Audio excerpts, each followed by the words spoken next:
Hello, welcome to rhythm of Anku. അങ്കുവിൻ്റെ മറ്റൊരു വീഡിയോയിലേക്ക് എല്ലാവർക്കും സ്വാഗതം. ഇന്നൊരു മീൻകറി റെസിപ്പി ആട്ടോ. അതിനായിട്ട് എടുത്തത് മോദ മീനാണ്. അപ്പോൾ എല്ലാവരും വീഡിയോ സ്കിപ്പ് ചെയ്യാതെ കാണുമെന്ന് വിചാരിക്കണം. നമുക്കിപ്പോൾ വീഡിയോയിലോട്ട് പോയാലോ. അപ്പോൾ ഏകദേശം 1 കിലോ മീനുണ്ടാവും കേട്ടോ. കഴുകി വൃത്തിയാക്കിയ മീനാണ്. ഇനി ഇതിനേക്ക് ആവശ്യമായ സാധനങ്ങൾ: 2 പിടി ചെറിയുള്ളി, ഒരു വലിയ പീസ് ഇഞ്ചി, എരിവിന് ആവശ്യമായിട്ടുള്ള പച്ചമുളക്. ഞാൻ ഇതിൽ 3 പച്ചമുളക് എടുത്തിട്ടുണ്ട്, 2 തണ്ട് കറിവേപ്പില, ഒരു 8-10 വെളുത്തുള്ളി, അതിന് ആവശ്യമായിട്ടുള്ള കുടംപുളി 4-5 പീസ് ഉണ്ടാവും. ഇത് 1/2 ടീസ്പൂൺ മഞ്ഞൾപ്പൊടി, 2 ടേബിൾ സ്പൂൺ മുളക് പൊടി, എരിവുള്ള മുളക് പൊടി, കാശ്മീരി ചില്ലി രണ്ടും മിക്സ് ആക്കിയിട്ട് വെച്ചാൽ. അപ്പോൾ ഒരു പാൻ അടുപ്പത്ത് വെച്ച് ചൂടാക്കുക. അതിന് ശേഷം 2 ടേബിൾ സ്പൂൺ വെളിച്ചെണ്ണ ഒഴിക്കുക. ഞാൻ ഇപ്പോൾ ഇത് ഒഴിച്ചു എന്നേ ഉള്ളൂ. ഞാൻ ഇത് പോരാഞ്ഞിട്ട് കുറച്ച് വെളിച്ചെണ്ണ കൂടെ ആഡ് ചെയ്തിട്ടുണ്ട്. ഒരു ടീസ്പൂൺ 1.5 ടീസ്പൂൺ കൂടെ ആഡ് ചെയ്ത് കാണും. അത് ഞാൻ പറഞ്ഞോളാം കേട്ടോ, പറയാം അവിടെ എത്തുമ്പോൾ. ഇപ്പോൾ പാനിൽ എണ്ണ ചൂടായിട്ടുണ്ട്. ഏകദേശം 1 ടീസ്പൂൺ ഉലുവയാണ് പൊട്ടിക്കാനായിട്ട് ഇടുന്നത്. ഞാൻ കടുക് ഇടാറില്ല കേട്ടോ. ഞാൻ ഉണ്ടാക്കുന്ന രീതി ഇങ്ങനെയാണ്: ആദ്യം പാനിൽ വെളിച്ചെണ്ണ ഒഴിച്ചു, പിന്നെ ഏകദേശം 1 സ്പൂണായിട്ടുള്ള ഉലുവ ഇട്ടു. ഉലുവ പൊട്ടാൻ തുടങ്ങിയിട്ടുണ്ട്. അതിനുശേഷം നമ്മൾ കട്ട് ചെയ്ത് വെച്ച് മാറ്റി വെച്ച് വെളുത്തുള്ളി, ഇഞ്ചി, പച്ചമുളക്, ചെറിയുള്ളി, കറിവേപ്പില എല്ലാം ഇട്ട് നല്ലപോലെ വഴറ്റാം. അപ്പോൾ ഇതിൽ ഓരോന്നായിട്ട് ഇട്ടിട്ടുണ്ട്. ഇനി കറിവേപ്പിലയും കൂടെ ചേർത്തിട്ടിട്ട് നല്ലപോലെ വഴറ്റും. ചെറിയ തെറ്റുകളൊക്കെ വന്നിട്ടുണ്ട് കേട്ടോ, എല്ലാവരും ക്ഷമിക്കണേ. അതുപോലെ പുതിയതായിട്ട് കാണുന്ന കൂട്ടുകാരുണ്ടെങ്കിൽ സബ്സ്ക്രൈബ് ചെയ്ത് സപ്പോർട്ട് ചെയ്യണേ. കളറ് മാറുന്ന വരെ വഴറ്റണം കേട്ടോ. കുറച്ച് സമയമെടുത്ത് തന്നെ വഴറ്റുക. അതിന് ശേഷം വേണം പൊടികളൊക്കെ ആഡ് ചെയ്യാൻ. പൊടികളെന്ന് പറഞ്ഞിട്ട് വേറെ ഒന്നുമില്ല. ഞാൻ മഞ്ഞൾപ്പൊടിയും മുളക് പൊടിയും മാത്രമേ ആഡ് ചെയ്യാറുള്ളൂ.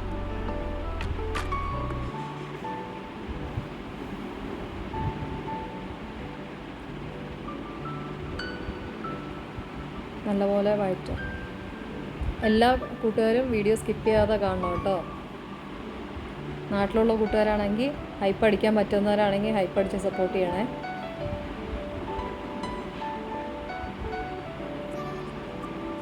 എനിക്ക് കുക്കിംഗ് വീഡിയോ എടുക്കാൻ വലിയ ഒരു പിടുത്തമില്ല. മറ്റേ ട്രാവൽ വ്ളോഗൊക്കെ അല്ലേ ഇട്ടുകൊണ്ടിരുന്നത്. അപ്പോൾ എന്തെങ്കിലും ചെറിയ തെറ്റുകളുണ്ടെങ്കിൽ എല്ലാവരും ക്ഷമിക്കുമെന്ന് വിചാരിക്കണം.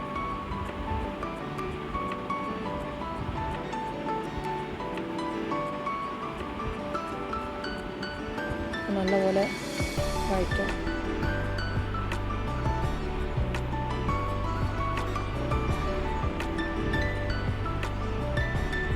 കളർ മാറിയിട്ടുണ്ട്.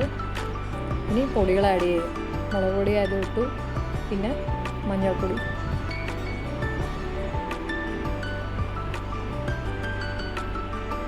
പെട്ടെന്ന് തന്നെ ഇളക്കണം. പൊടികൾ കരിഞ്ഞ് പോകാതെ നോക്കാം. ഈ സമയത്ത് ഞാൻ കുറച്ചും കൂടെ ഓയിൽ ആഡ് ചെയ്തിട്ടുണ്ട് കേട്ടോ.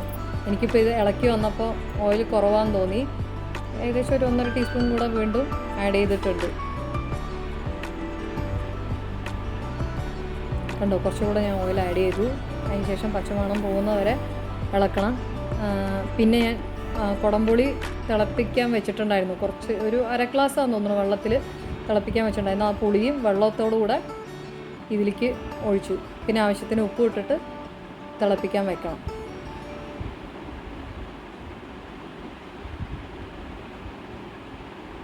എല്ലാം മിക്സാക്കിയിട്ട് തിളയ്ക്കാനായിട്ട് വെച്ചിട്ടുണ്ട്.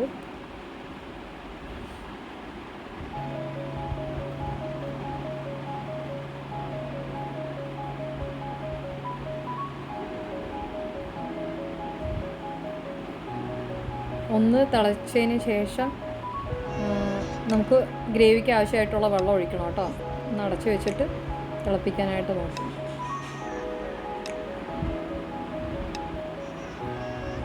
നല്ലപോലെ തിളച്ചിട്ടുണ്ട്. ഒന്ന് തിളച്ച് അതിൻ്റെ പൊടികളുടെ പച്ചമുളകൊക്കെ മാറിക്കഴിയുമ്പോൾ, പുളിയൊക്കെ അതിലേക്ക് പിടിച്ച് കഴിയുമ്പോൾ നമ്മൾ ഗ്രേവിക്ക് ആവശ്യമായിട്ടുള്ള വെള്ളം അതിലേക്ക് ഒഴിച്ചു കൊടുക്കണം. ഏകദേശം 1 കപ്പ് ഞാൻ വെള്ളം ഒഴിച്ചിട്ടുണ്ട്. എന്നിട്ട് വീണ്ടും തിളപ്പിക്കാൻ വെക്കണം. അതിന് ശേഷം വേണം കഴുകി വൃത്തിയാക്കിയ മീൻ വയ്ക്കാം. അടച്ചു വെച്ച് തിളപ്പിക്കാൻ വെച്ചിട്ട് അപ്പോൾ വെള്ളം തിളച്ചിട്ടുണ്ട്. ഇനി നമുക്ക് അതിലോട്ട് മീൻ കഷ്ണങ്ങൾ ഇടാം. അതിൽ ചെറിയ എനിക്ക് മിസ്റ്റേക്കാണ്. മീൻ ഇട്ടതിന് ശേഷം ഞാൻ തിളപ്പിക്കുന്ന വീഡിയോ ഇതൊന്ന് മിസ്സായിന്ന് തോന്നുന്നു. ഇത് തിളയ്ക്കാൻ തുടങ്ങിയിട്ടുണ്ട്. ആ നല്ലവണ്ണം തിളയ്ക്കണ വീഡിയോ എനിക്ക് എടുക്കാൻ പറ്റില്ല. അത് എൻ്റെ ഇതൊന്നും പോയിട്ടുണ്ട്. പിന്നീട് ഇതിൽ കാണിക്കുന്നത് എന്താ പറയുക, മീൻ കറി റെഡിയായതിന് ശേഷം വെളിച്ചെണ്ണ ഒഴിക്കുന്നതാണ് എനിക്കിതിൽ വന്നത്. തിളപ്പിക്കണം ഒരു 10-15 മിനിറ്റ് തിളപ്പിച്ച് വേവിച്ചതിന് ശേഷമാണ്, തിളച്ച് കുറിയതിന് ശേഷം. ഇതിപ്പോൾ ഗ്യാസ് ഓഫ് ചെയ്തിട്ട് വെളിച്ചെണ്ണ ഒഴിക്കുന്നത് അതിൽ വന്നിരിക്കണത്. അവസാനം കറിവേപ്പില ഇട്ട് വാങ്ങിയിട്ടുണ്ട്. മീൻ കറി റെഡി. ഇനി അടുത്തത് ഫിഷ് ഫ്രൈൻ്റെ, ഞാൻ എങ്ങനെ ഫിഷ് ഫ്രൈ ചെയ്യുന്നു എന്നുള്ളതിൻ്റെ റെസിപ്പി ആട്ടോ അടുത്തത്. ഇതിലും കാശ്മീരി ചില്ലി പൗഡർ എടുക്കുക. എൻ്റെ കയ്യിൽ അതില്ലായിരുന്നു, അപ്പോൾ അത് രണ്ടും മിക്സ് ആയിട്ട് കുറച്ചായിട്ട് എടുത്ത്, എരിവുള്ള മുളക് പൊടിയും അതും. അപ്പോൾ അതിനനുസരിച്ചിട്ട് വേണം നമ്മൾ കുരുമുളക് പൊടി എടുക്കാൻ. കുരുമുളക് പൊടി 1.5 ടീസ്പൂൺ, മറ്റേത് 1.5 ടേബിൾ സ്പൂൺ. പിന്നെ ആവശ്യത്തിന് മഞ്ഞൾപ്പൊടി, ഉപ്പ്,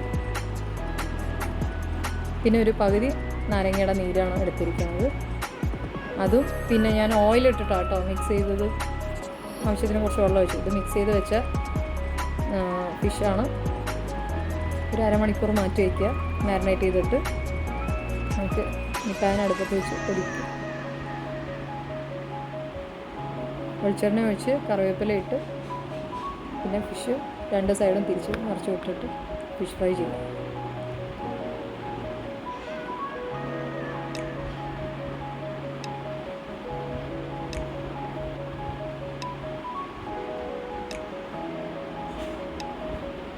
അങ്ങനെ ഫിഷ് ഫ്രൈയോ റെഡി ആയിട്ടുണ്ട്.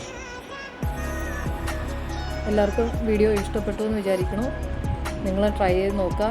ഇത് ഞാൻ ഉണ്ടാക്കുന്ന രീതിയാട്ടോ. അപ്പോൾ thanks for watching. Bye bye.